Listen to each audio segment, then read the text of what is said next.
We last saw the Clemson Tigers in December as they ended the 2023 season in dramatic fashion. Shipley in motion, give is to big number 7, and Phil Maffa scores. With a nail-biting 38-35 victory over Kentucky in the Gator Bowl. They'll hand to Phil Maffa on 3rd and 1, and he broke the plane for the Tiger touchdown. A game that saw Cade Klubnik lead the Tigers on a final drive for the ages, capturing the win with just 17 seconds left on the clock. Klubnik, straight ahead goes number 7. Phil Maffa scores! Now, as the calendar turns to 2024, will the echoes of that victory fuel the fire for what's to come? Going with pace, and going to Davis again, underthrown, and this time it's picked off. A one-handed interception by Andrew Booth. Welcome to Season 3 of Nachos and Analysis College Football Show. I'm Drew Archer, and as always, I'm joined by my co-host Matthew Johnson. This year, college football enters a new era, a 12-team playoff, new rules on the field, and the return of a Clemson team that may be ready to make its return to the college football playoff. Today's episode, we're going to talk you through the biggest changes and what they mean for the upcoming season, and previewing the huge matchup with the top-ranked Georgia Bulldogs. Matthew, college football is back. It is back, and we are back. So shout out to all of our new subscribers. I hadn't gotten on the channel in a while, and I just randomly looked at our YouTube analytics, and we gained 40 subscribers since our last episode. So shout out to everybody who's new. We are almost to 100 subscribers at this point of recording. So thank you to everybody who subscribed, and hopefully we can keep that good content rolling this whole season. Yeah. Shout out to those people who were just subscribing to no new content. Yeah, no, we haven't posted since. Did you even post in baseball season on YouTube? Maybe once or twice? That's on me. I did post the Eric Bakich interview, and I got frustrated with my new technology and just went audio only for ball talk this past baseball season. So, so we haven't dropped a podcast episode since the final one of last season. Well, I think that's okay because obviously the anticipation was driving people to subscribe. So that hand up. Absolutely. So shout out to y'all. If you do not subscribe, whether you're listening to us on Apple, Spotify, YouTube, however you listen to us, if you follow us on Twitter, you listen every week and you don't subscribe, what are you doing? I did reference we hadn't had a video episode up on YouTube since the final episode of last season. In that final episode, it was determined that Matthew lost our season-long bet for the Pick'em contest. And Matthew, have you fulfilled that bet? I've yet to get the tattoo. I am planning on it though. I will honor, and I am planning to record part of it and stuff to get some promotional content out there. I was hoping to have it done by this point, but I feel like tattoos are one of those things that's a luxury once you have enough money that you're comfortable. I haven't gotten to that point. I just graduated in May, so hand up. Yeah, I have a long list of tattoos I want and don't have a bank account for it. So exactly. Here I am. And I guess since the last episode, you've graduated from Clemson, so congratulations. I am. I'm no longer an insider source. I'm basically just another guy now. Well, as another guy, I don't know how much you've followed along with the college football landscape over the offseason, but I did want to just right out of the gate hit you with a trivia question. Yeah, I'm ready for it. I've been missing trivia in the offseason. If you've been living under a rock, you don't know this, but I'd imagine by now everyone has probably gotten tired of conference realignment talk. ACC has been a big part of it, the SEC, Big Ten, the Pac-2. But I did want to throw out some random teams to you and see if you know what conference they will be playing in this year. Okay, I think I might have a good chance at this. I haven't paid a huge amount of attention to off-season talk this year, but with the college, I haven't played the college football game because it didn't come out on PC, but I've watched content about it, so I might be okay at this. And I thought this was going to be a little more challenging than it was. When I went to go compile this list, I was like, he's going to get these.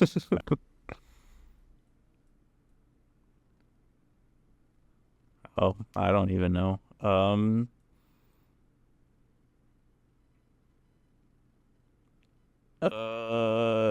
don't know. Is the Pac-10 still a thing, or like is that conference still existing? Or it's the Pac-2. It is just Washington State and or State. Okay, so they must have moved to not the Big Ten, not the ACC.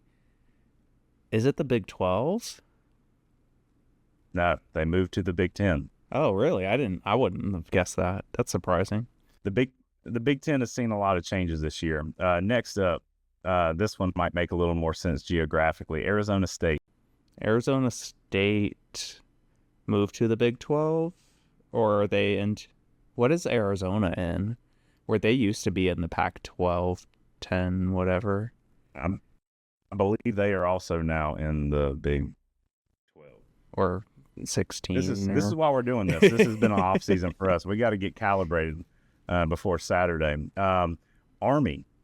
This is not a Power 5 conference. They were like not in a conference, right? Or independent before? Okay, then I guess they might have joined the Sun Belt. Good guess. The American Conference. Okay, that's a good option for them. Yeah. Utah. Is Utah in the Big 12? Utah's in the Big 12. Okay, did I guess Big 12 for every question so far? Yeah. I think you might have. Then last one, Washington. Ooh, did Washington go to the Big 10? Wow, I didn't know that for sure. That was a guess. Yeah. So a lot of movement. I didn't give you any SEC ones because those were obvious. That was just Texas and Oklahoma this year. I thought you might throw an SMU or something in there. Yeah. Then we'll talk a little SMU here in a little bit, but as far as the landscape, there's not only conference realignment this year, but you have a new 12-team playoff. I felt like we've talked about it for so long. What are your initial thoughts on this 12-team playoff we're going to see this year? I mean, I've nothing really different from what we talked about last season, but if you're new listening, I'm most excited for home playoff games. Even like specifically as a Clemson fan, I think if Clemson were to get a home playoff game, it would be an insane environment. But just for college football in general, those atmospheres are going to be electric, and that is what college football is about, I think.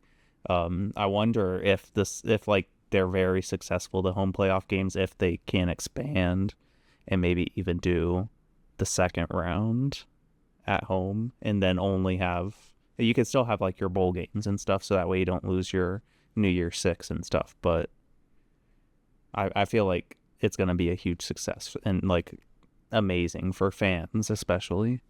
I'm really looking forward to it. My only thing is, and I'm not throwing this prediction out there, but if Clemson makes the playoff this year, I hope it's because they won the conference, which would mean they would be a top 4 seed, get an automatic bid, because I will be out of the country on the first weekend of the playoffs, and that nothing would make me more sick than Clemson hosting a playoff game, and I cannot go. Yeah, that would. So for your sake, I hope it doesn't happen this year, but for selfishness, I've always, like, since they announced that as a possibility, I've wanted it for Clemson. But that does bring me to a point about it was either during the Georgia Tech or Florida State game, or a Georgia Tech Florida State game, or the Nevada SMU game this past weekend, where some ESPN commentators were talking about like theories of possibly a team like purposefully missing out on their conference championship game in order to get the extra week of rest that you would get in your conference championship week, and then get a home playoff game your first playoff week, which, I mean, I don't know that like teams are actually going to try to game the system this way, but it is a very interesting possibility that, like, say you're right on the cusp of you're one game away from making it to the conference championship game. Do you throw that game for a better postseason odds? Or just rest your starters like a lot of NFL teams do down the line when they know they've secured a spot. I don't know that anybody would do that, but it does. I think they talked about this on College Game Day last week. That is All right, Notre Dame will never have the opportunity to be a top 4 seed because they will not be a conference champion, but they don't have to play a conference championship. So regardless, if they're eligible for the playoff, they would still get that by the weekend of conference championship weekend. So kind of works in Notre Dame's favor being an independent there. But the way that the 12-team playoff is going to work out this year, the first round of games are going to be December 20th and 21st. There'll be one on that Friday and then 3 games spread out on the Saturday. And more college football. I'm all for more college football. We might see some blowouts. I really don't care. That's the best time of year to sit down. A lot of people have work off during that time of Christmas through New Year's and that kind of stuff, and you just spend it watching bowl games. So why not throw some extra playoff games in there? The quarterfinals sync up with where the semifinals used to be when it was the 14 playoff. It will be held 1 game on New Year's Eve and then 3 games on January 1st. Semifinals pushed back to about the week where the national championship was on January 9th and 10th, and then the national championship not until January 20th. So for those teams that make the playoff and end up making the national championship, it's going to be a long season. Yeah, I mean, I hadn't seen the dates yet that even the 2 semifinal games are going to be played on different nights, which is kind of interesting. I really liked I really like having the semifinals on New Year's Eve or New Year's Day, so where you can like sit there for the second half of your day and just watch the best college football of the year, pretty much. So I feel like that's going to be a little underwhelming once we get to that Thursday and Friday where we're just waiting for one game and then we have to go another day and wait for the next game. Yeah, I guess the nice thing about that, January 10th, everybody's back to work at that point. So it'd be nice to come home from work, sit down, eat some wings, order a pizza, and watch 2 football games 2 nights. Some other changes in college football this year, and I have it written wrong on my notes here. I don't know if you watched either game day or the Florida State game, but it's not called the 2-minute warning in college football. It's the 2-minute timeout. Yeah, I did see. I think it might have been the Georgia Tech Florida State game where the announcer specified that it's not the 2-minute warning, it's a 2-minute timeout, which, I mean, it doesn't really matter. It's just a name thing, but it's really going to change that whole middle 4 aspect or middle 8 aspect that Clemson had been running with the past couple of years, analytics wise, trying to gain an advantage on your opponent in the last 4 minutes of the second half and the first 4 minutes. Sorry, I said that completely wrong. The last 4 minutes of the first half and the first 4 minutes of the second half. It's going to make it time management a little different. But, I mean, I like how the NFL runs with the 2-minute warning. It's an extra timeout for both teams. So I don't think it can be bad. I like it. I actually watched the Florida State Georgia Tech game with your dad this weekend, and he looked it up. The reason it's called the 2-minute timeout is because they wanted to distinguish themselves or separate themselves from the NFL. At that point, why don't you just change all the other terminology? that one's a weird stance to take. But no, I like it. Dabo was asked about it this week. He said it's like having 4 timeouts a half. It'll allow for closer games to get a little bit more chess-like with how coaches scheme up those last few minutes of the game. One thing I'm really interested to see is this in-helmet communication, referencing that Florida State Georgia Tech game. It seemed pretty loud. There was a lot of Florida State fans there, and pretty much every time in a big situation they cut to Georgia Tech's quarterback, he has his hands on his helmet trying to block out the noise. But in a year following the controversy with Stallions at Michigan, which I think tonight when I get off here, there's a new documentary about him that just dropped today about that whole scandal. But I'm excited for the in-helmet communication. Yeah, I think it's going to be a huge difference in college football because, I mean, if you think back to allegations of sign stealing, it's all over college football, and it is something that is unique to college and high school football almost. Mostly college, though, because I don't know that many high schools that are doing that in-depth scouting to steal other team signs, but even some high schools I've heard reference. I haven't been to a high school game in a decade, but if you listen to Dabo, he says that there's high school programs that have these tablets and all this technology that college football's been without for years. Yeah, I mean, it seemed it was kind of a thing where it was like, let everybody not have it because not everybody can afford it. But I think we're in a day and age with technology availability that just it's a no-brainer, and it's gonna make the games and like strategy a lot more interesting, like a lot more of a chess move, and puts a lot more pressure on the quarterback really to identify defenses and make the right audibles. Yeah, I would be interested after a few weeks into the season, and we may not get this information until after the year, just because you're able to access this headset for up to 15 seconds before the play clock hits zero. Is the offensive coordinator going to be in your ear after you tell the like if you get up to the line quickly and you still have 25 seconds, is Garrett Riley going to be in Klubnik's ear pointing out where the safety is and things like that? I can't imagine that's against the rules. If you have that technology and you can talk to them till 15 seconds left, that may be an added benefit as well, especially for younger quarterbacks. Yeah, I think it's like it might be a strategy to try to get to the line quickly, so that way you have a lot of time at the line with the communication, and you have somebody up in the booth who can see the field better than the quarterback behind 6'5" offensive lineman. So I think that is going to be helpful. I don't know, like obviously you could have the other side of it where like having all this information coming into somebody's head while trying to make all these like decisions under pressure could be bad. Yeah, it could, like, but I think it'll like separate those like professionals, like the people who are going to go on to have successful professional careers, than just like the amateurs in college. Yeah. Another addition that I referenced it earlier, tablets are now allowed on the sideline, up to 18 devices per sideline. Can't remember where I saw this. I saw where the ACC, SEC, and one other conference is going with Apple products. The other ones are going with Microsoft, like the NFL. And also, I filled out this show notes like 2 weeks ago. So I have a rule here, and I don't know why I included it, but I'm going to read it.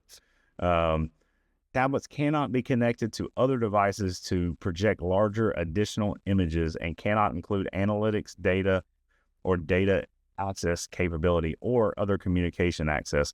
All team personnel will be allowed to view the tablets during the game. So I imagine if you got 18 devices, you're probably going to have half of them at least down on the sideline, the other up in the booth with the coaches up there. But I did see Garrett Riley, Wes Goodwin going to operate on the sideline again this year, and all position coaches, I believe.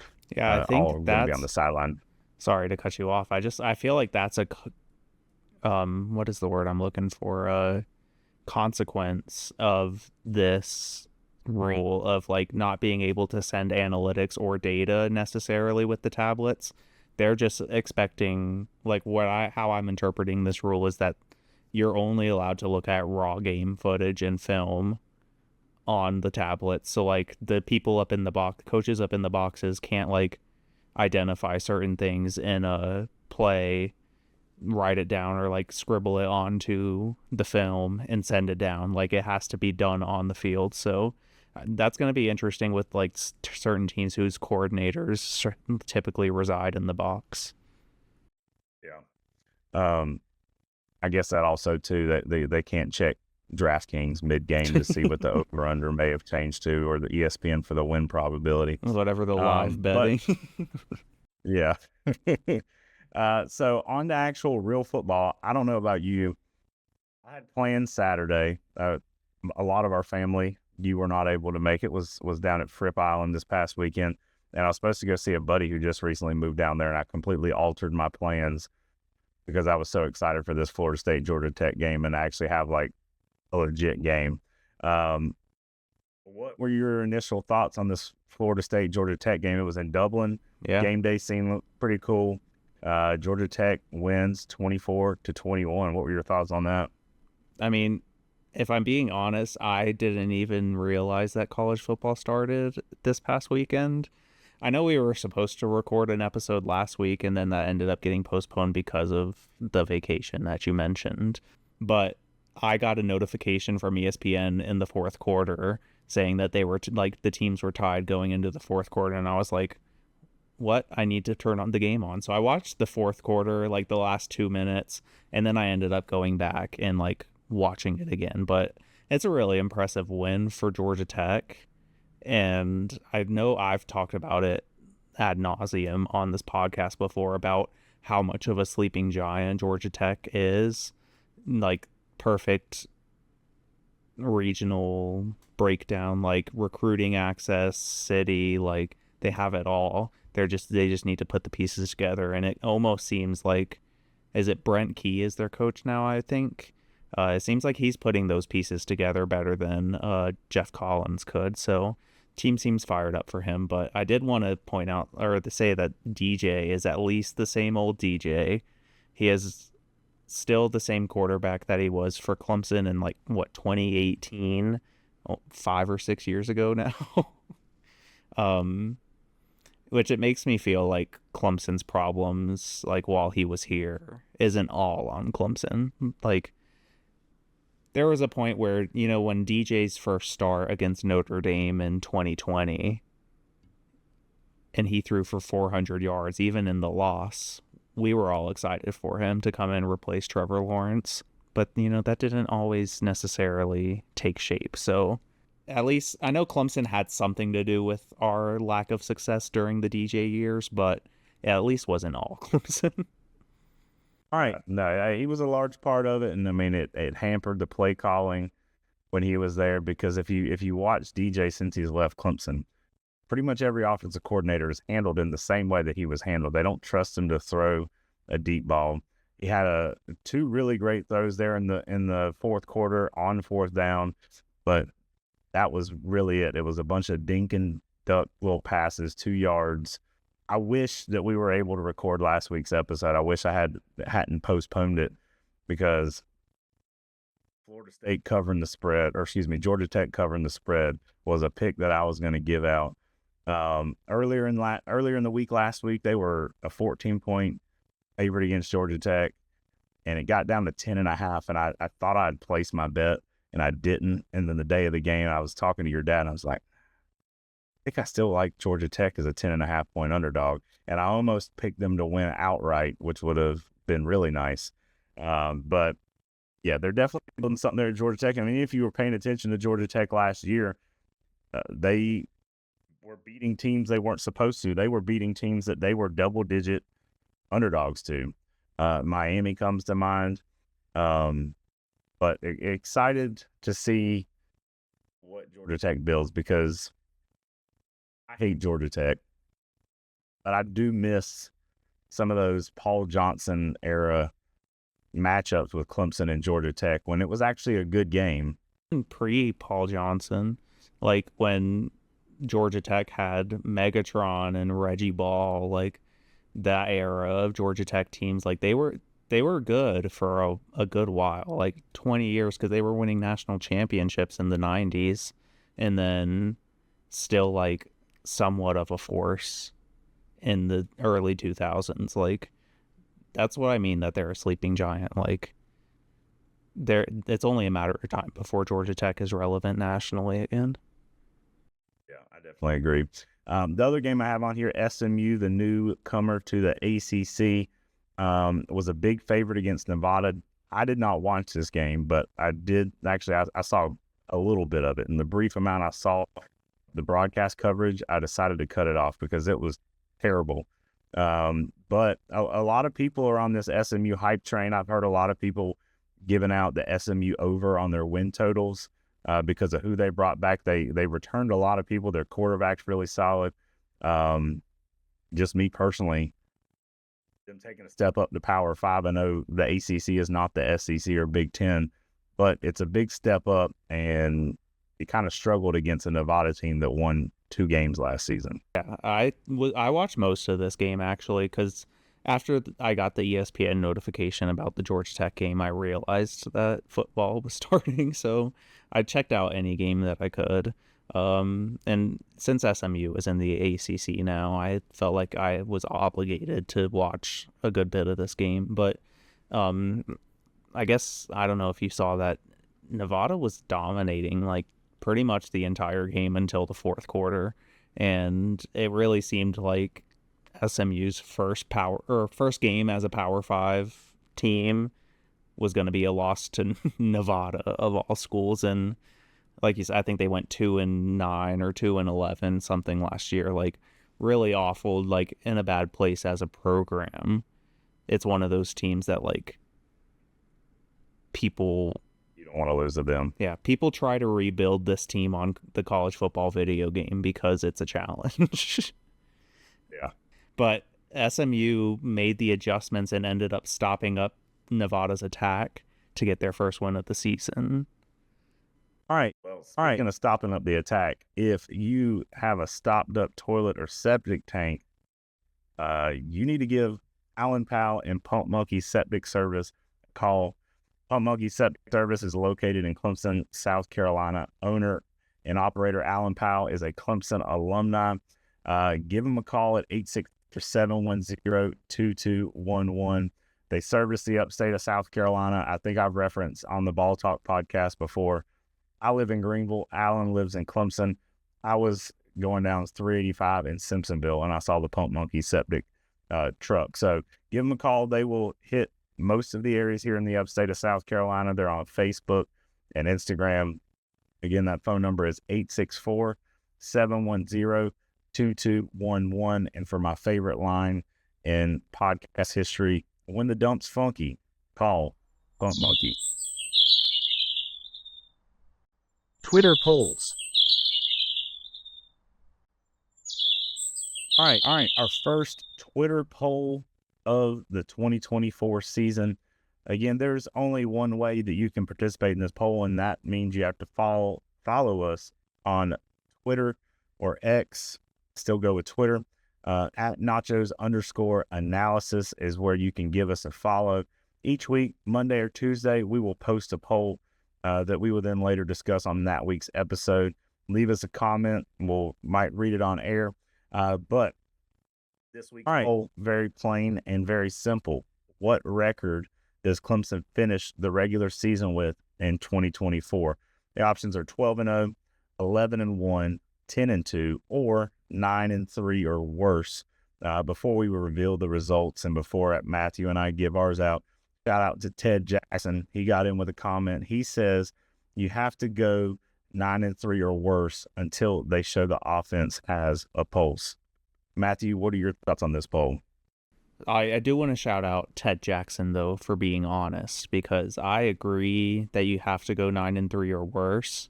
I sent Drew this tweet earlier today. I'm just going to paraphrase it because it was long, but it's from College Football Kings on Twitter, big Twitter account. You should follow them.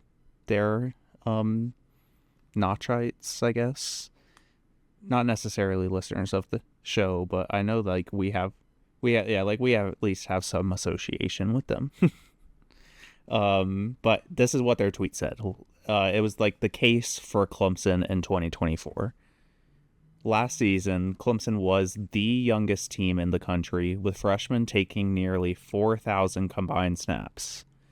Clemson's leader in receiving was a freshman. Clemson's leader in sacks was a freshman. And this wasn't in the tweet, but I'll add that I'm 90% sure Clemson's leading receiver in 2022 was also a freshman. Anyways, back to the tweet. All 5 starting offensive linemen return.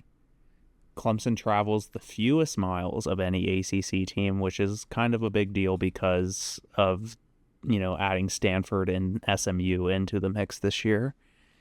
Also, Clemson does not face an opponent this year, the week after that opponent's bye, which I know we got screwed with a couple times last year, playing some of our biggest opponents fresh off of a bye.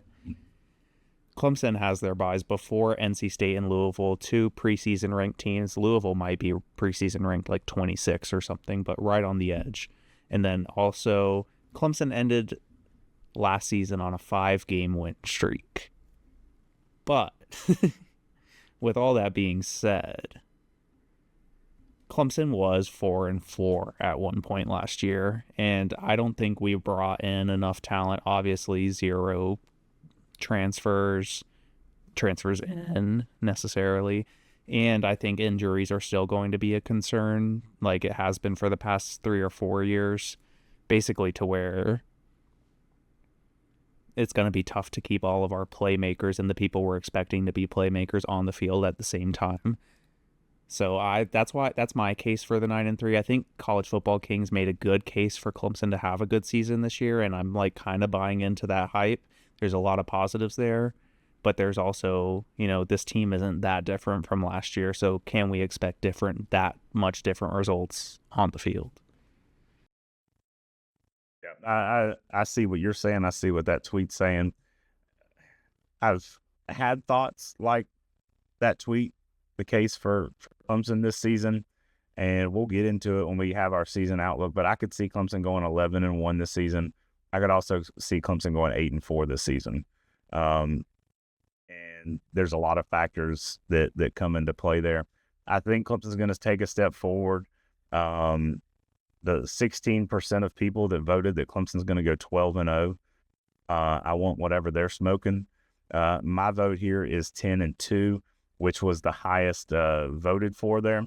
So the way the poll shook out, 11% of the voters thought Clemson would go 9-3 or worse. 16% of the voters thought Clemson would go undefeated. 34% say 11-1. And the winner here of this poll, 10-2. 10-2, depending on who you lose to, can still get you into the playoff. I think if you go on to win the ACC. Yeah, I think 10-2 it gives you a really good case to get into the playoff at this point with how stacked at least the SEC and Big Ten are now. I think 10-2 in the ACC is a really good case to get in. Yeah, because if one of those losses is to Georgia and then the other is to a conference opponent, and then you go on A and win the ACC, or B, have a competitive game against a highly ranked team and lose, I could definitely see it happening. Or if you're 10-2 and somehow don't qualify for the ACC championship, but are highly ranked there sitting at 10-2, might could get an at-large bid as well. Well, yeah, because, I guess if Clemson makes the ACC championship at 10-2, that would probably mean only one conference loss and a loss to Georgia. But to get with a win at Georgia and 2 conference losses and not making the ACC championship, I think that's a really good case for Clemson to get the at-large. Yes, especially if Georgia still goes on to have the season that everybody's predicting them to have. So I think 10-2. I hated that streak of consecutive 10-plus win seasons came to an end last year. I'd like to get back going with that. Obviously, I'd love to go 12-0, but I will definitely, after the last 3 years, take a 10-2 season, especially with the start that this team has against UGA, App State, NC State, Florida State, all within just over a month. If you can finish the season 10-2, I would be pleased with that. Yeah, and like you said, that season that stretch at the beginning of the season is not easy, and Florida State might not be the team we were expecting them to be, like preseason top 10, but it's still going to be a tough game and interesting for the DJ versus Clemson. That storyline is still going to be huge. Yeah, the one thing I will point out about that, I agree, Florida State just got clowned this past weekend. Georgia Tech is no scrub, but literally every single person except for Remus or whoever the guest host was on College Game Day picked Florida State, and they were talking about how Florida State has the best defensive line in the country and all these weapons, and maybe chalk it up to travel to Dublin, but so did Georgia Tech, had to make that same travel. I don't think that Florida State is who they are. Also, their stadium's under renovation, and there's only going to be 50,000 fans in the stands home games this year, so they don't necessarily quite have the home field advantage that they ordinarily would this season and maybe even next year. I can't remember how long those renovations are going to take. Also, was the last time Clemson played in Tallahassee like 2019 or something when like we blew them out, and that was like the book reading game? Because then 2020 the game got canceled, but we were supposed to play in Tallahassee because Clemson had already traveled. That's right. I forgot about the COVID game. Yeah. But so like we were supposed to have back-to-back games in Tallahassee, maybe? I don't remember. I know they like messed up the whole like home and home type schedule with the COVID season.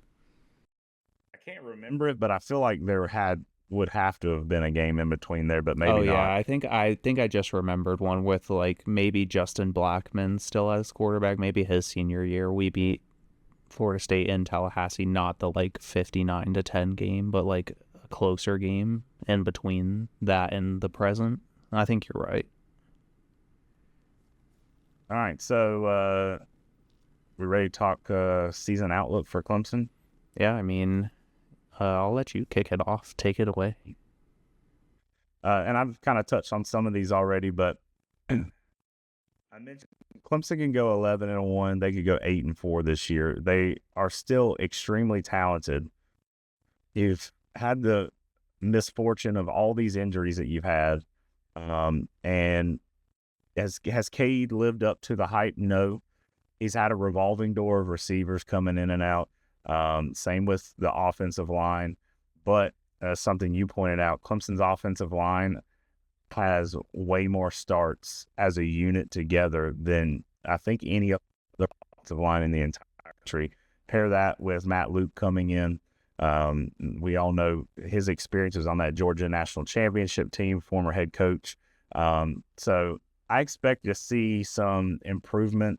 And if Clemson can stay healthy, just them being healthy, I think, buys you another win, at least one win.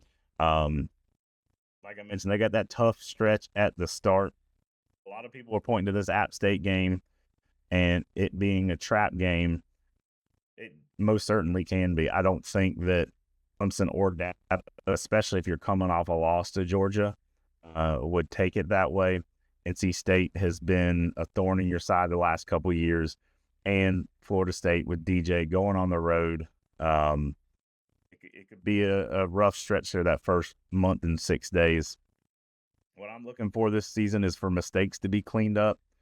Last year was unprecedented, especially with the turnovers and just the craziness that you've never seen in the history of Clemson football. I expect that to be cleaned up, especially some of the stuff you've heard coming out of camp this year and the threats that Dabo was making last year after that NC State game that no one is promised tomorrow. You got to earn your job every single day. One of my biggest concerns this year, just kind of reflecting on the injury trouble we've had the last couple of years, is depth. I like everyone that's projected to start for Clemson. If they all stay healthy, I think Clemson has a really good season. But that interior defensive line, offensive line, receiver, if you start to stack up some injuries, you could start to see a similar type scenario as last year. And then as far as new people you brought in, obviously not from the transfer portal, but from the recruiting class, Dabo was asked Monday on his radio show about Brian Wesco. He said Wesco is ready to roll. I think young receivers are going to make an immediate impact this season, and probably see him out on the field Saturday against Georgia. Yeah, I certainly expect Wesco to make an impact. That was one of my thoughts going into this season, really, was how unfortunate it's been that Clemson has... we might go 3 years in a row of having a true freshman lead the team in receiving yards. And, for a program that used to be known as wide receiver U, it obviously hasn't looked like that recently, and that has not helped out the quarterback struggles at all. I kind of went through this season outlook a little differently. I broke it up into 3 categories. One, what I'm most looking forward to this season, and that leads directly into what I was just mentioning, is Tyler Brown and Antonio Williams being healthy and on the field at the same time. That's going to be two speed threats that teams are going to have to worry about, and you can't double team both of them. So I think having both of them on the field at the same time, even though they serve almost a similar purpose, is going to be huge just for spreading the field. But I will give an honorable mention to what I'm most looking forward to TJ Parker, Barrett Carter, and Peter Woods also all being healthy at the same time, because those three as like your core in your front seven is going to be really tough to move the ball on this team. My next category, though, is what I'm least looking forward to, and I'm least looking forward to the Georgia game. After what Georgia did to Florida State in the bowl game last year, the whole time I was watching that game, I was just thinking, like, this is very likely going to happen to Clemson in August. Obviously, like, things have changed in the offseason, like, you have a lot of time to prepare, but that's still out there. And then my last category is biggest questions, things I'm trying to find out this season. Cade's confidence has a lot of the mistakes I think Cade made last year is just from being antsy in the pocket, not being dialed in and being able to progress through reads and make decisions, just kind of forcing the ball sometimes, or, you know, doing the DJ and chopping your feet in the pocket and taking a sack. So that's one big question is, did Cade mature and grow in the offseason, or how much so is that? Also, I think I wrote this name down wrong in my notes, but Cole Turner is the wide receiver who was injured last year. Is he for real? We've heard so much hype about him. He's only really played in that North Carolina ACC championship game and had a breakout performance. Been injured pretty much ever since. So if we can keep Cole Turner on the field, then I think I really just want to know what he's about and if these coaches are just blowing smoke up our ass or something. And then my last question for the season is Matt Luke the bad offensive line whisperer? Like, he had great talent when he was at UGA, and he coached them into a really good offensive line unit, sent a lot of people to the league, but he started with a pretty good offensive line. So I'm really interested to see how he does with maybe a little less talent, but offensive line is really a lot about the mindset to me. I think once you get in your head that you are the baddest man on the field, and if you have your whole entire offensive line going out there with the mentality of just out physicaling everybody, then I think that's going to be interesting to see how the players buy into Luke's philosophy. And if they do, then it'll be a very different Clemson team. Fact or fiction? All right, fact or fiction? First fact or fiction of 2024. Matthew, fact or fiction, Cade Klubnik will show significant improvement this season. I said fiction, but only because of the word significant. Because Cade has shown flashes, but he's only 1 year older. He's going to be, 20 years old this season? You can't really expect that much of improvement from somebody going from 19 to 20. I don't know. We've all been through that age. So, unless he just had a massive on field, I'm talking specifically, I don't know what he's like in his personal time, but on field, unless he had a huge on field confidence boost, maybe we ran certain things in practice that really got him comfortable in the offense and making decisions, I wouldn't expect anything crazy different. But I think all we're going to do is just get a little bit more matured, hopefully a little bit more calm and composed in the pocket Cade than that we got last year. I want to be optimistic, and kind of going back to what I said earlier in the episode, the health of the weapons around him. I think he's definitely going to make some improvements, but then also with all of that other stuff, having healthy wide receivers, having a offensive line that's improved, I think he's going to look that much more and better. So I'm going to say fact, he is going to show significant improvement this season. Fact or fiction, the headset communication will be difficult in game 1 for Clemson with a virtual home game for Georgia. I kind of referenced that with the Georgia Tech quarterback last week with the loud Florida State fans having to kind of cover the earpieces in his helmet so he can hear communication. It's the first game, going to be loud. Fact or fiction, the headset communication is going to be, or at least have some problems in game 1. Yeah, I'm going to go fact because of just how Georgia fans are going to show out for this game. But it's not going to be like uncharacteristic. Like, I think that even still happens in the NFL where you'll see quarterbacks in like tough away games like an Arrowhead or something putting their hands over the ear holes in their helmets so that way they can get a better, isolated coach's voice in their head. But so I'll say fact, but Clemson is only like 45 more minutes away from Mercedes-Benz than Sanford Stadium, so it's not going to be like that big of a difference. I think Clemson fans will still be there and still be loud. I know Clemson fans travel well. I haven't talked to too many Clemson fans that are A, looking forward to this game, and B, willing to pay what it's going to cost to go to this game. I think it's probably going to be 70-30 Georgia fans, and I think you're going to see some growing pains with this. It'll be back home next week against App State where you're going to have a quieter stadium, but I'm going to chalk this up. There's going to be at least one mistake or some kind of error due to just being game 1 of this new communication. And I do not know someone who's on the staff at Clemson. He sits up in the Cajun Cafe. They've been practicing with this since spring practice, so they are familiar with it, and Dabo seems to be excited about it. Fact or fiction, the offensive line will be Clemson's most improved unit this season. I did not say fact or fiction here. I'm just saying it better be, because Matt Luke had an entire offseason with this group, and I've already mentioned this episode that they are young and have a whole year of experience under their belt.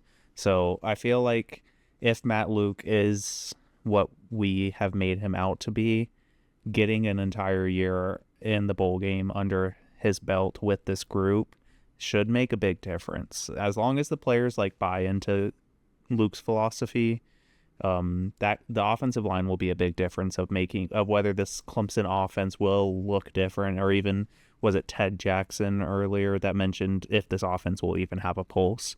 I think that's all going to come from the offensive line. We have enough talent at wide receiver, I believe, to get by even with a few injuries. I'm going to say fiction. I think the wide receiver unit is the most improved unit, but I do expect the offensive line to take a step forward for all the reasons that you mentioned, an entire offseason with Matt Luke.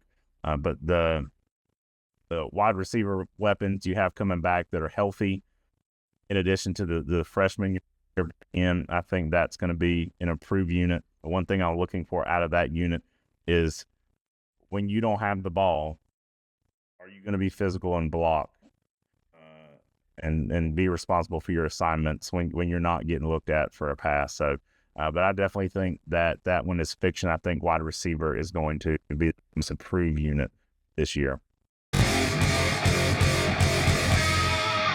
Weekly picks. Third consecutive, you and I are going to have our Pick'em contest. Today's episode a little bit longer because we're kind of combining the season preview and the Georgia preview all in one. So this is going to be the first of 2 separate picks we're going to give out today's episode. This first set of picks is over and under seasonal win totals and picking the 12 playoff teams as well as a national champion.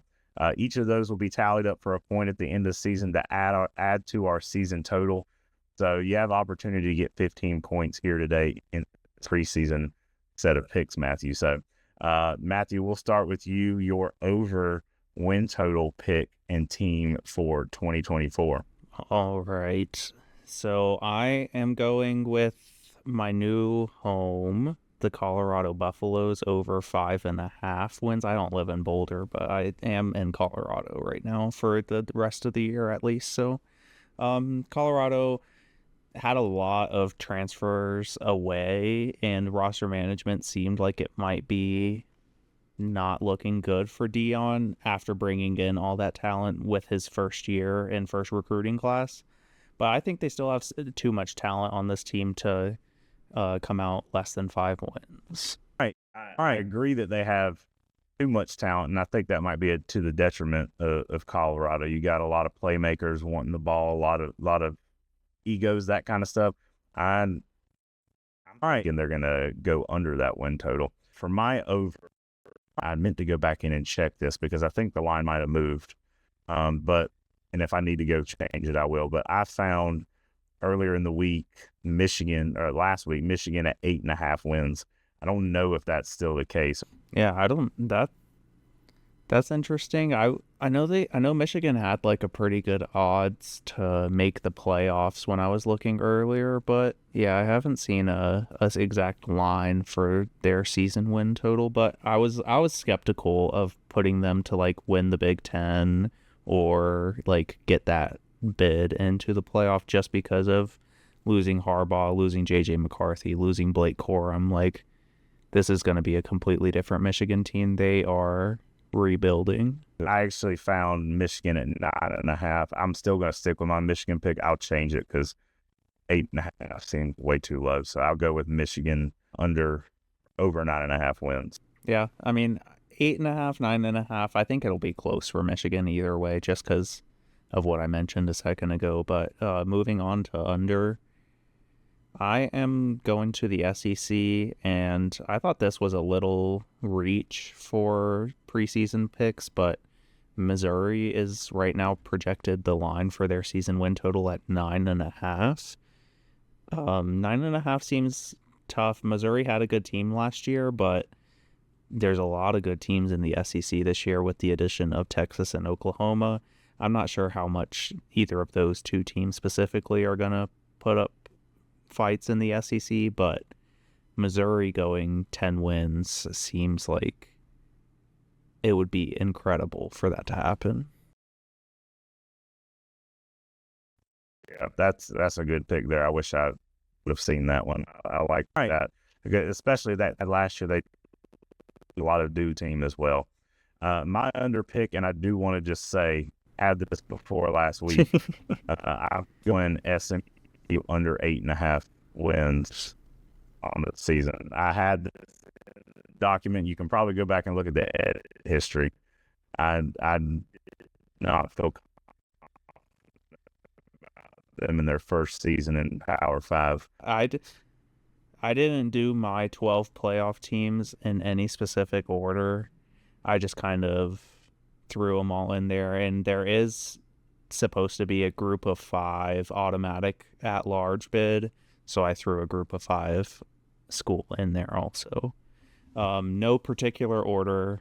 I'm going Georgia, Ohio State, Clemson as a long shot, but I think like Clemson has a good shot of either making the ACC championship and winning to get that automatic bid, or just being an at-large with 2 or so losses this year. LSU as a second SEC pick. I wasn't comfortable picking with Oklahoma or one of those newer SEC teams. I also am kind of a weird homer for Penn State. I know I picked Penn State to do something good last year, or maybe make the playoffs last year, but I'm going back on it this year, and we're doing it again. Then I got Utah, NC State as a dark horse ACC pick, especially with the showing that Florida State had last week against Georgia Tech. I think NC State has a good case right now at this point in time to be a playoff contender. And then I mentioned earlier that I was a little skeptical of adding this, but I did put Texas in there just for analytics. I feel like they have a good chance to make it. I just don't know how they're going to compete, and I feel like the level of competition is going to be a step up moving to the SEC. So rounding it out, I have Kansas State, Iowa, which I actually, during one of our most recent breaks, saw a post that 98% of bettors put money on Iowa to make the playoffs, and like 99% of the money on playoff teams is on Iowa. So that was a Barstool post too. So I don't know how accurate it is. I know they're like, not a reliable source necessarily, but got Iowa in there, then Washington, and then my group of 5 pick is Liberty this year. So I tried to put mine. I got the 4 champions, Ohio State, Utah, England.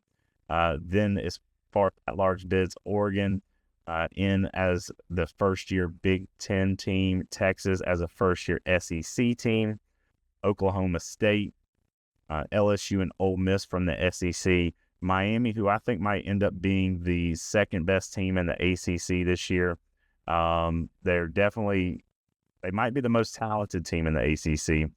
Penn State, as you also had in there, I think they're going to be the biggest beneficiary of the 12-team playoff. What better way for them to make a playoff is just to expand the playoff so it includes more teams. I think Penn State's going to get in at least one time. They never got it into a 4-team playoff. And then my group of 5 pick, like you, Liberty.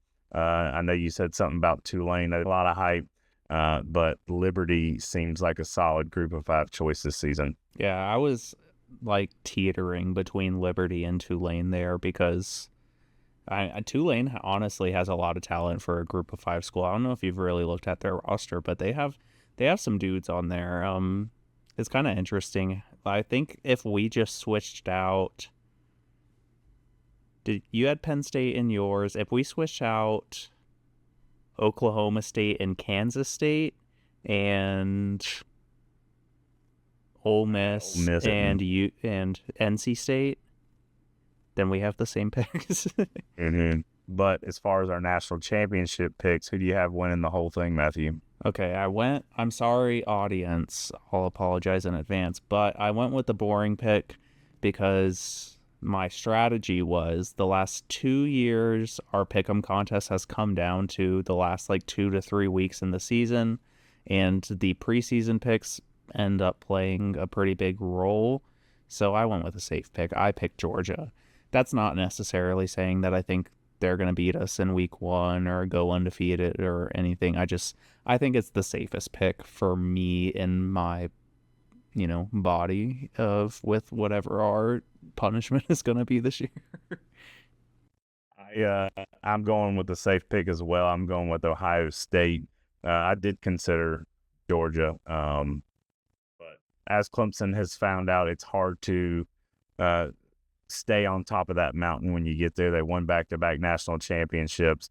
Got really close again last year. So I'm going to mix it up and go with Ohio State for my national championship pick. Yeah, I hope you're right because I really do not want Georgia to win 3 times in a row. Did they win last year, right? No, they got eliminated from the playoff in the SEC championship. Oh, that's right. Yeah, Alabama. They had won 2 in a row, and last year was supposed to be the 3-peat. Yeah, gotcha. I hope we both are wrong. I hate Georgia and Ohio State. So.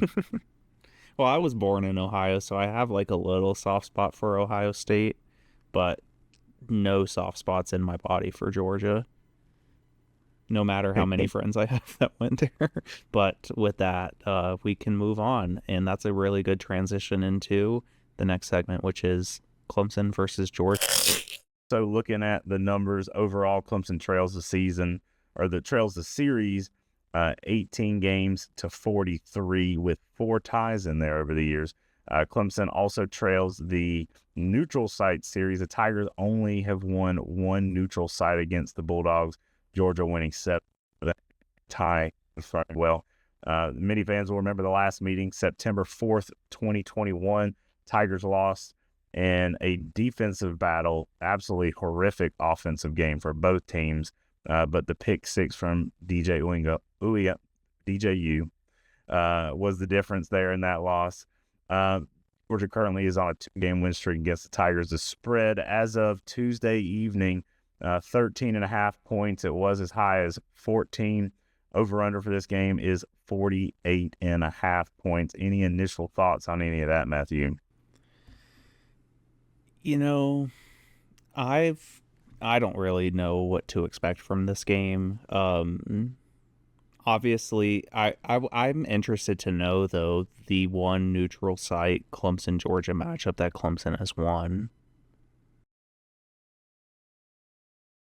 I'd have to go to old Winspedia to find that one out. Yeah, let me... It might take a little digging. If you want to look it up while I read off some of these stats. Yeah, go for it. All right. So Clemson is opening up its season away from home for the 5th consecutive year. The last time the Tigers opened the season in Death Valley was 2019. The Tigers are attempting to defeat a number 1 ranked team for just the 3rd time in program history. The 2 previous times were against Alabama in the 16 and 18 national championship. Georgia leads the series 3-2, games in which both teams are ranked. This is a top 15 matchup opening the season for both programs. All right, and Saturday, Clemson would be the first non-conference program since 1980 to play 3 consecutive games against SEC teams and win all 3. Reminder, Clemson did wrap up last season with a victory on the road at South Carolina and the bowl victory against Kentucky. Dabo Swinney is attempting to improve to 22-9 in games against teams that defeated Clemson in their most recent meeting. The Tigers are 95-25-8 in season openers in their previous 128 seasons. This was asked of Dabo Swinney in Tuesday's press conference. They asked him, "Do you use that as motivation?" Dabo's comment was quite funny. Said, "Sure, I was a sophomore at Alabama then, and Woody McCorvey still had black hair. That was a long time ago." So you better believe that stat of the number 1 team not losing their first game all the way dating back to 1990. That previous decade, 80-90, the number 1 team was 5-5 opening season in the win-loss column. So a lot has changed since then. Matthew, you able to find that neutral site game? 1909. Is that the game in Augusta? Yes. So Clemson played Georgia. It looks like, let's see, like 3 or 4 times in a row on neutral sites. 1909, Clemson and Georgia played in Augusta, and Clemson won 5-0. What a game. Yeah, that was a barn burner, a real shootout. It was in between that 1909 and 1908. The 1908 game, I believe, was also played in Augusta. Let me double check on that real quick. The 2 teams around that same time did also just randomly play at some like park in Anderson. I remember reading about that today. Well, let's see. In the 1908 season, Clemson and Georgia did play in Augusta, and Clemson lost 0-6.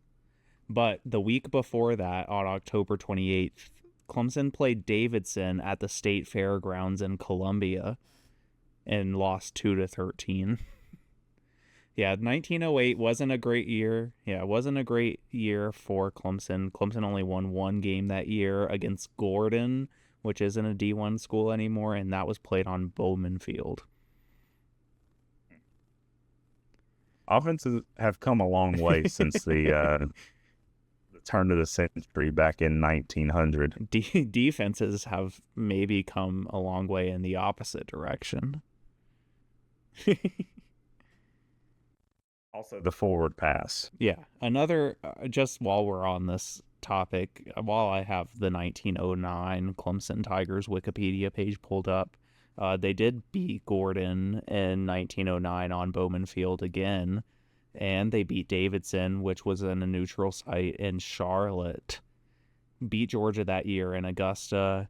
Beat the Citadel at College Park Stadium in Charleston, which I'm not sure. Is that what the Citadel Stadium is called? Or is that what? That must have been an old stadium or something. Yeah. It is like listed as an away game, and then but 1909 was a much better year for Clemson as they went 6-3 as opposed to the 1-8 the previous year. So maybe history is telling us something here. Maybe. So we've kind of laid out some of what's at stake, some stats here. What are we thinking about this game, Matthew? I'm trying not to think about it, actually, if I'm being honest with you. I mentioned this earlier, but after we saw the Florida State game against Georgia last year in the bowl game, my entire offseason nightmares have been about this upcoming week. I don't necessarily think that this is going to be like that Florida State game. I think we're much more likely to get something closer to, what was it? Was it 2021 or 2022 when we opened the season with Georgia and Charlotte? That was maybe my first year as a student at Clemson. I think we're closer to that, where it was a much more defensive battle. The only touchdown in that game was a pick six. So I think we're a lot closer to that than, a shootout or something like that. And I think those type of games is going to work better in Clemson's favor, just with our style of play. All right. I tend to agree with you. I forgot to look and see. I include what the over under 48. I think it's going to be more of a game. Georgia, especially with receivers, the legal trouble and injuries they've dealt with, and the running back room. I could definitely see this be a lower scoring, more defensive game. So I tend to agree with you there. Thankfully, I'll be behind the glass in the press box, far away from barking Georgia fans. Whenever I find myself concerned about this game and how it could potentially get out of hand, I just count my blessings, and I'm thankful that college football is back. It's another year of me getting to go and see different games across the country. So I'm looking forward to the college football season. And kind of like what I said when we were doing our season preview, I could see Clemson going 11-1. I could see them going 8-4. Clemson is talented enough and could win this game. Do I think that's going to happen? I don't. But, all right. There's a lot of things got to happen. All right. I'm leaning towards Georgia not covering the spread. I think it'll be a little bit closer and be more defensive, like we've talked about. Yeah, I mean, I honestly hope so. And being from Georgia, like I grew up in Georgia, and almost all of my friends are Georgia fans. I'm just glad I'm not a Georgia resident this year.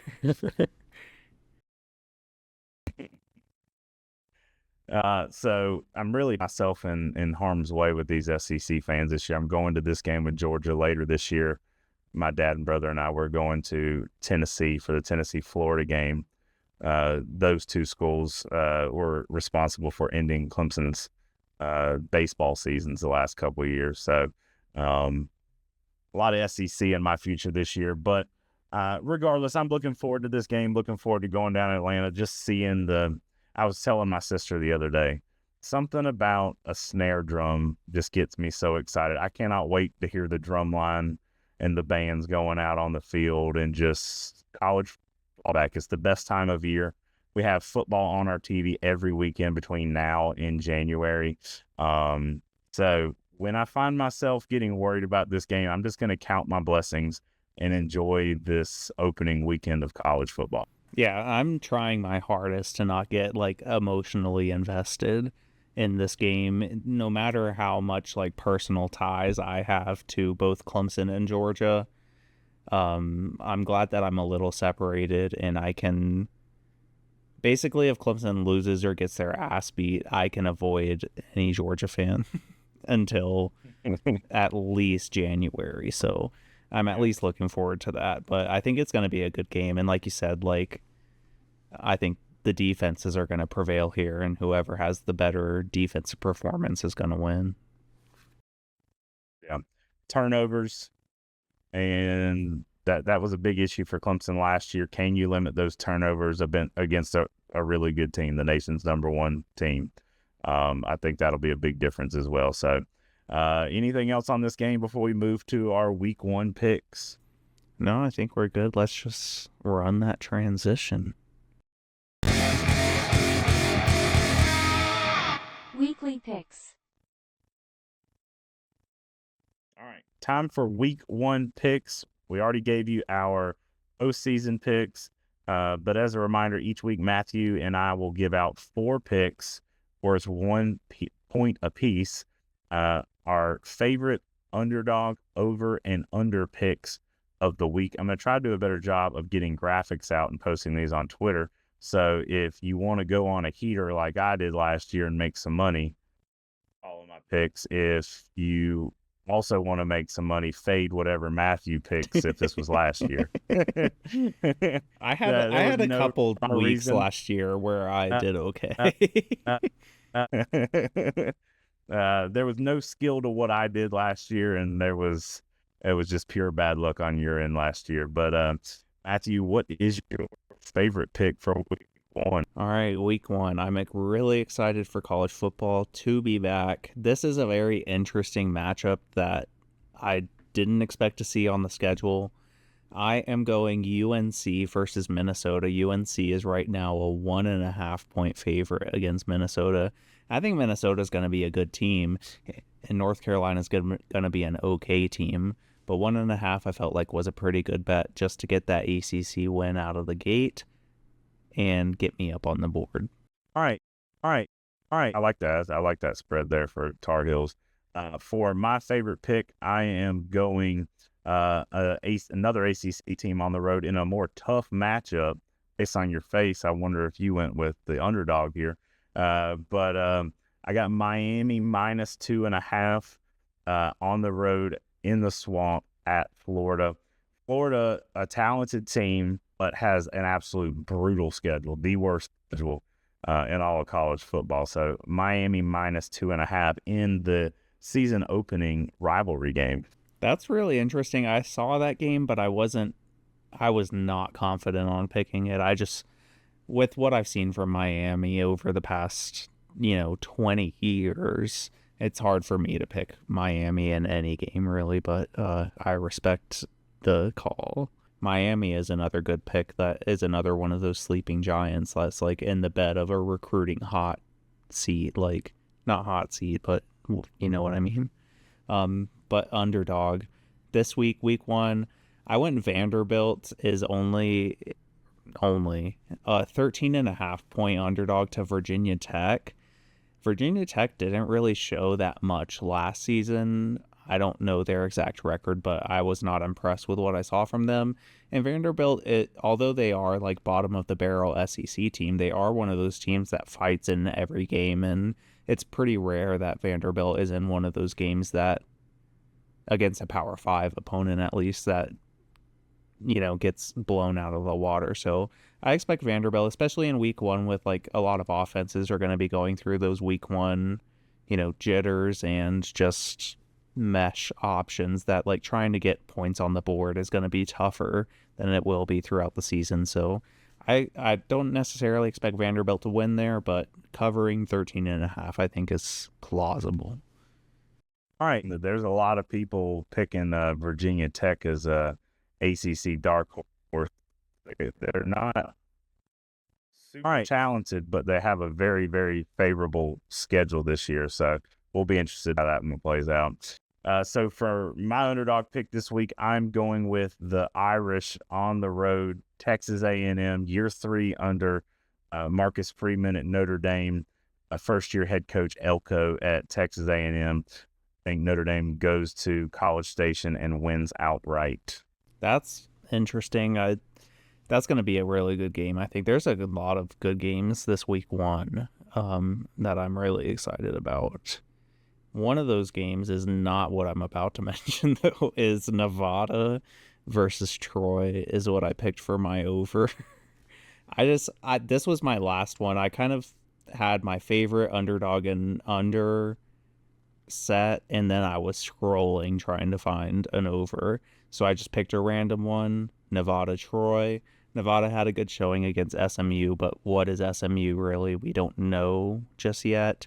we know Nevada's history of being a below average school and Troy being a decent football team some of the time. So I pretty much just threw out a random one here.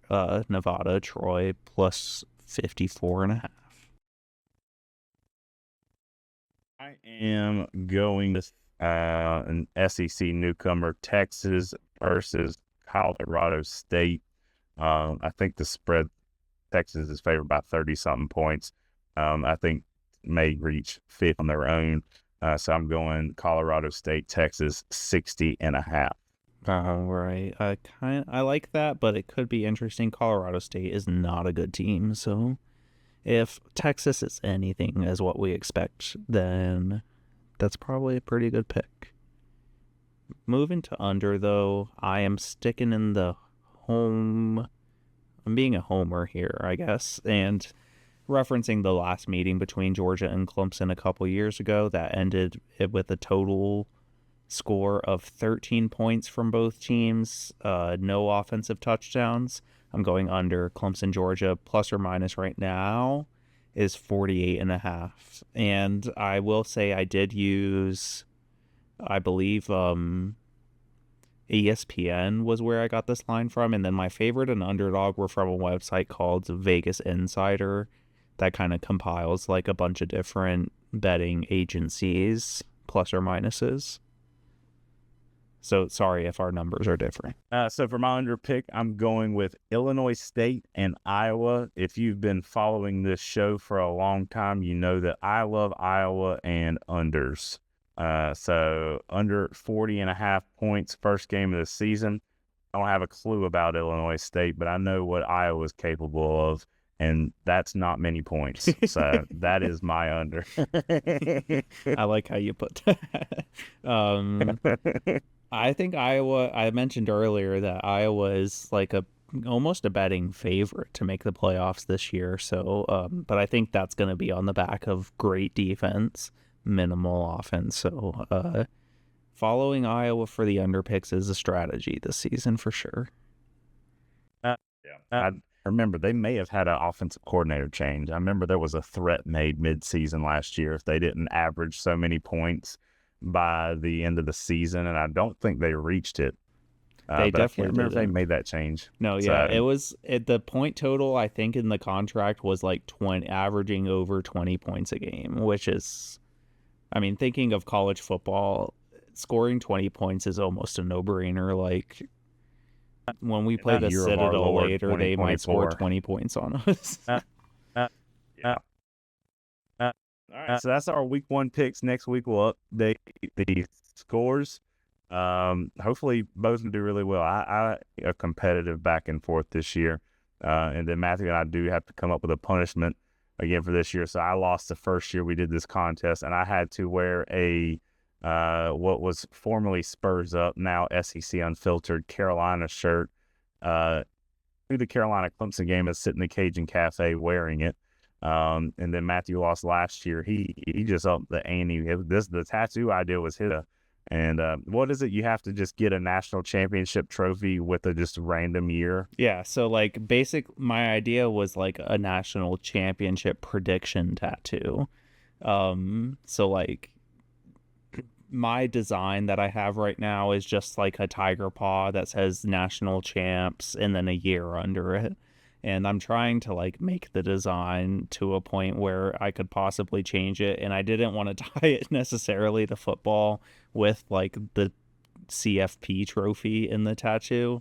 Because like, what if Clemson wins like women's lacrosse national championship in the year that I chose? So it could still be valid. Like I'm trying to leave it open-ended. So Matthew and I will come up with punishment. I nominate this every year just because I honestly kind of want to do it, is the Waffle House challenge. But we'll throw out some ideas and discuss in future episodes as we get going season. And leave comments. If I take all right, yes, yeah, leave comments on what you think our punishment should be. Just to wrap up, we'll do final thoughts before we enter this week 1 of college football season. I will say, and will apologize, I feel like our Georgia matchup outlook sounded quite depressing. All right, Is it like that depressing to just see what Georgia did to Florida State in the bowl game last year? What did they play in, the Orange Bowl or Sugar Bowl or something? But Florida State had half their team opted out too, and they were without their quarterback, and their quarterback was a huge part of it because they looked like a completely different team when I went and saw them in the ACC championship. That is I don't true, have a problem with Florida State getting left out. That is true, but I would say that counter that with Clemson's offensive line and receiver group opted out for most of the season last year. Here's to hoping they opt in to 2024. So, any final thoughts before we wrap up episode 1? I know it's been a long one. Yeah, I'm not really. Nothing more than what I've said already. I'm just really ready to see what this team is capable of. I'm going in with no expectations. I know we kind of came to this conclusion last year with Clemson, where if you go in with no expectations, it's easy to be pleasantly surprised. But if you go in with high expectations, it's very easy to get disappointed and down on yourself. So I'm going in with the same mentality this season. No expectations, and hoping I come out pleasantly surprised. All right. Heading into the season, very optimistic. All right.